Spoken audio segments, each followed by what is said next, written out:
Hey guys, Walter with the Black Film Guild, and today I want to talk to you guys about external recorders. Just kind of how people use them, why people use them, and just kind of giving you an understanding of why they're being used currently. So to begin, what is an external recorder used for? More or less what it is people use external recorders in order to record the information from the sensor of the camera at a higher bit rate. So let's say, for example, what I'm recording on right now is a C100, which records in a color space of 420. And not to get too complicated, but just think of it as the amount of information that the sensor actually sends to the drive or the card that's in the camera. Well, if you use an external recorder, you can record at a 422 in the case of if you're using a Ninja 2, which I have right here, and I'll go over that in a second. But let's say, for instance, I'm using a Ninja 2, I'll be recording at a 422 bit rate, which just means that I'm going to be recording more information. So if I was to take it into post, then I would have much more latitude when I'm working with grading or color correction and things of that nature. And so there's a wide variety of different types of external recorders, and I think it's really important just to know what you need for your specific projects. If you have a big budget and a beefy computer, maybe you want to get something that records in RAW externally, which is really cool, but for me it doesn't really fit my needs for the projects that I'm doing right now. So to just go over, this is the Ninja 2.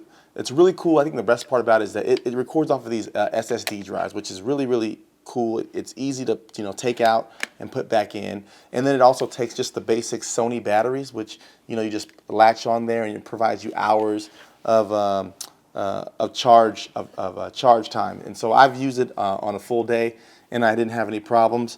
And it also this is what you would use to plug in the SSD drive into here, and then you can plug it into your computer. It's USB 3.0, which is really cool, so it transfers really fast because you're dealing with larger files. Since this is a 422 ProRes, which is really good for your nonlinear editors. It works really well with that.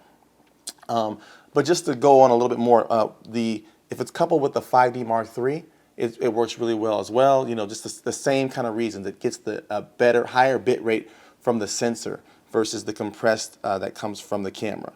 One thing that that I want to make sure everybody knows is that the input and output is HDMI.